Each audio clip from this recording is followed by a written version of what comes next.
see? Okay, well, you can still do. Yes, you're on tape there.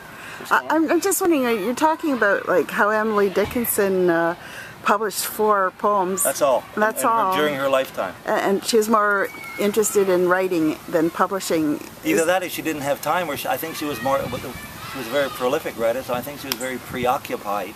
Would be the word, because if you look at her collection of her poems, it's very ponderous. Yeah, and it's very weighty, very meaningful. And it sort of like reminded me a lot of you, like with the way you wrote Happy Hour and then rewrote it again, like it was more to write it than to publish it. I felt the message was becoming. If it wasn't relevant in 2007 and 2008 when I put the message down on paper, I feel now that it has become relevant to the city of Toronto.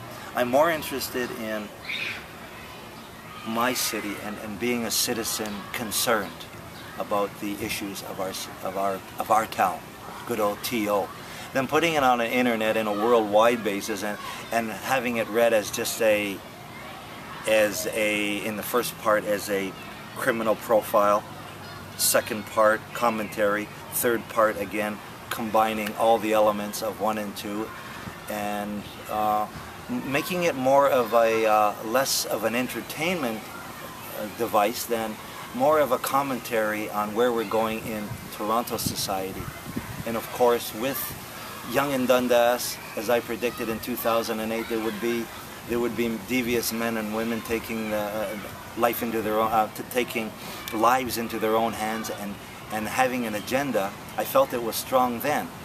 And in my metaphor for a killer, machete murderer, Willie Armstrong, the sociopath, the narcissistic bodybuilder who despises women because he hates himself for using women, for buying them, using their services. And the more he uses them, the more he hates himself. But he doesn't have the courage. The dinner bell, he doesn't have the courage to correct his mistakes or look himself in the eye and say, I am a disgusting individual who has to change my ways and seek forgiveness. No, he doesn't do it. He takes more of his revenge, more of his acrimony and his self-loathsome nature out on the women who are the easiest of his targets at this particular moment. But make no mistake, in his mind, once the women are eliminated, he will go on to other targets. He will go on to selected men. He will have an army by then. He will have other men thinking like him, who are thinking, yes, this man is right. And he will take men of the same ilk, and then they will form an organization. They will put on uniforms, and then they will take over. They will be less unseen, and they will be right in front of you. And this is why I thought I should put that in my new book, to prevent such things. And of course, the only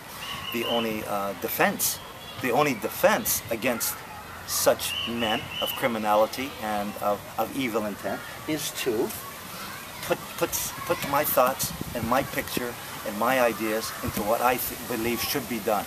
But first of all, what should be done is for people to become aware of where we are in society. And I thought that was, and where we are in society is in Toronto, Ontario, Canada, for me, is the greatest city in the world. We have a great cosmopolitan. We have the world's finest police force agency. The most notable, the most distinguished, the most honest, uncorruptible men and women I've ever seen and talked to, and I've talked to many all over the world. In New York, in Australia, Los Angeles, I've talked to them and I've interviewed them and I know how they think. And when I say Toronto, they say, yes, Toronto, wow, beautiful city. And I know people there.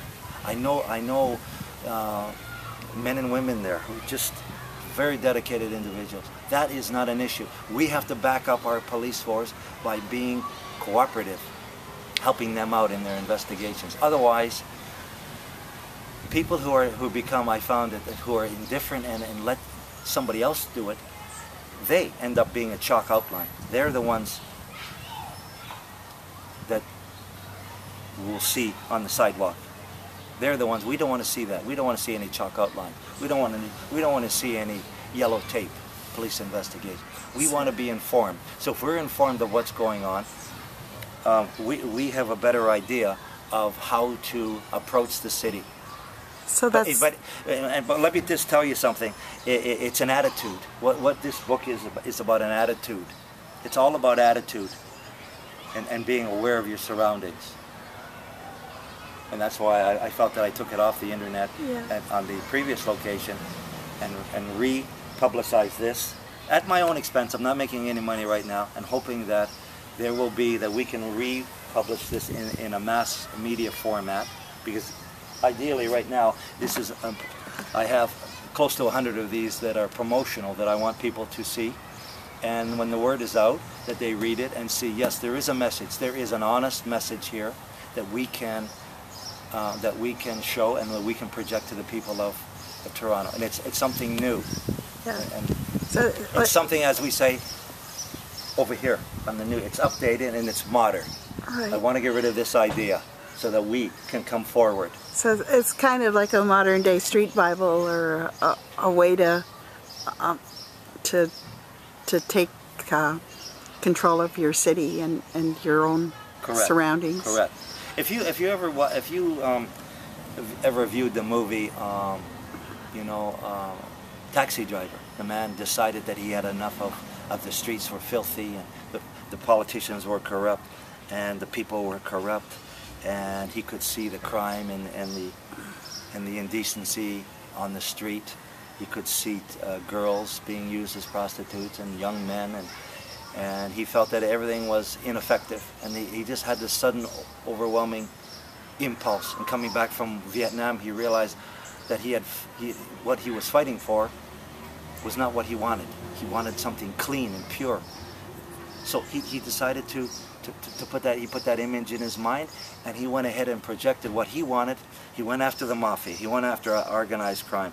He did the guns, and he did all the shooting himself. We know now that's not the way to do it. That was in the 70s when you felt, people were more of action and guns and doing everything, and Rambo style. Let me do it. We don't do that now. We have men and women who are trained. I'm not talking about being. He would be called a vigilante. We don't want to be vigilant. We just want to be vigilant and let our. If we allow our police, we inform them that we think things are happening. They are more than capable to do the job.